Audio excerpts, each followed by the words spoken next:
Welcome to the Old Guy Bourbon Channel. Why do we call it that? Well, because I'm an old guy, and that's bourbon. Today we're reviewing Old Forester 1920 Prohibition-style bourbon. Now, this particular bourbon is 115 proof. Mash bill 72% corn, 18% rye, and 10% malted barley. Now, you might say, well, why is it called Prohibition style? They weren't allowed to make bourbon during Prohibition. Well, the Volstead Act of 1920 started Prohibition. But 6 distillers were permitted to bottle bourbon for medicinal purposes. That's why I drink it, strictly for medicinal purposes. So, people apparently go to their doctor, probably senators and congressmen could go to their doctor and get a medicinal bourbon. But what's really cool about the Old Forester is it's the only bourbon owned by the same company that's been made before, during, and after Prohibition. So it's the only one that survived out of those 6. Now, let's take a little look at the color of this.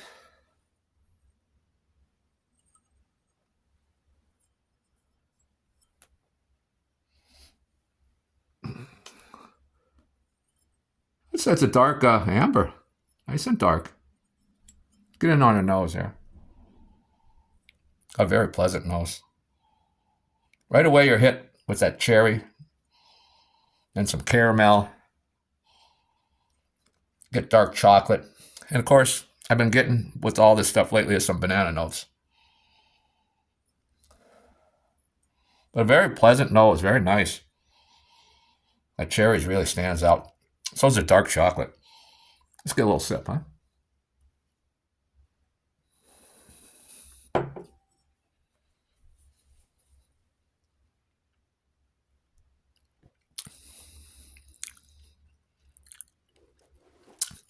This is the first sip of the day, and it says 115 proof.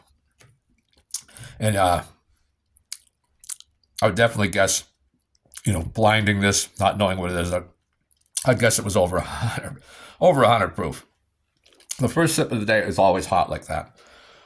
But that really has some ethanol there.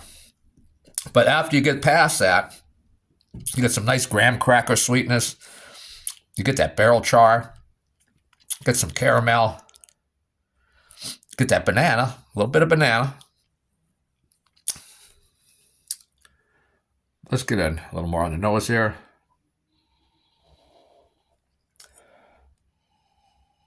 I'm not getting the ethanol on the nose, surprisingly. So maybe the second sip will be a little lighter.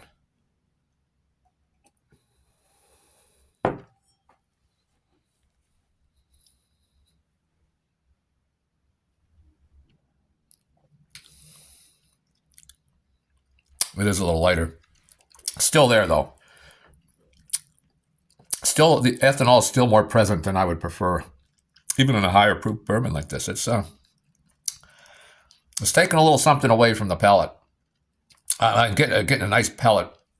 I'm getting that caramel, the graham cracker, the sweetness, the barrel char, the banana, a little bit of spice.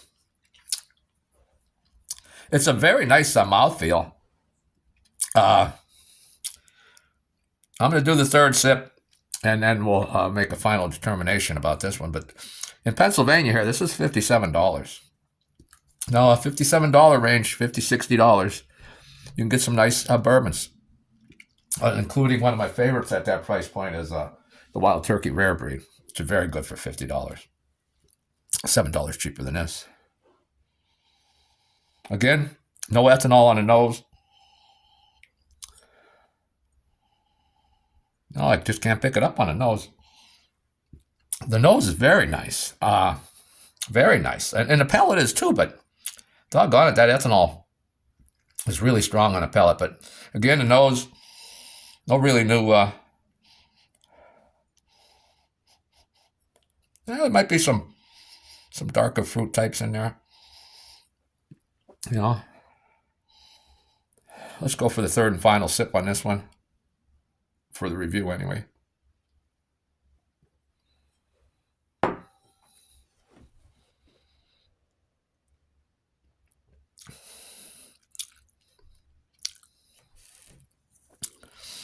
Again, That ethanol went into my throat and up into my sinuses. Again, the pellet's good once you get past that ethanol. But man, a little too much ethanol in this one on the pellet for $57. The finish is nice. Getting some tart apple, some chocolate, a little black pepper, maybe a little allspice. It's a medium long finish. But again, I'm really displeased with that ethanol. I am going to go for the 4th sip. What the heck, huh? This is the fairest chance I can give it. I've been 3 sips already. I should be acclimated more to that. My pellet should be acclimated more to that alcohol, that 115. And I've drank. The highest I've ever had was, I think, like 136 proof. So I'm used to these high proof stuff.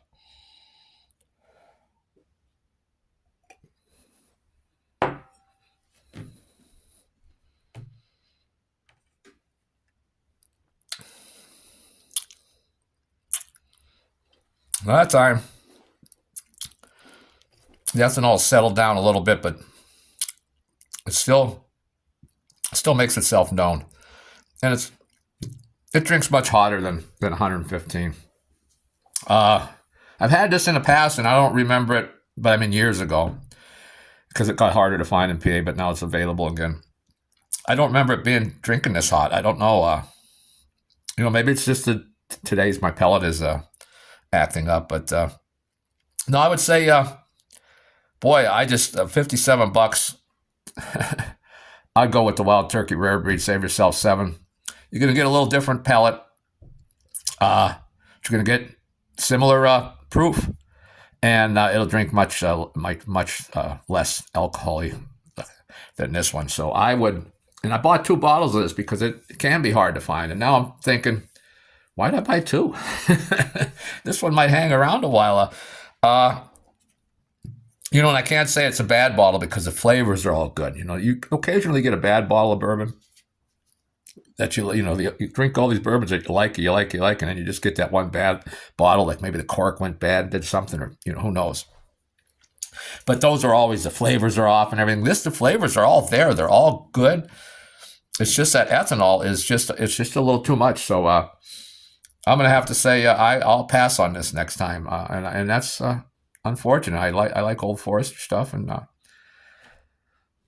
I thought I used to like this when I used to drink it. I don't know if things have changed, my palate's changed or whatever, but I'm gonna have to give it a thumbs down for $57. I mean, if it was like $40 or below, yeah, I'd put up with that ethanol burn because the flavors are so good. But $57 when I know I can get better bourbons and keep the proof the same, yeah, I'm gonna pass on this one. That would be my choice. If you disagree, leave a comment. Tell me what you think about it if you had some 1920 recently.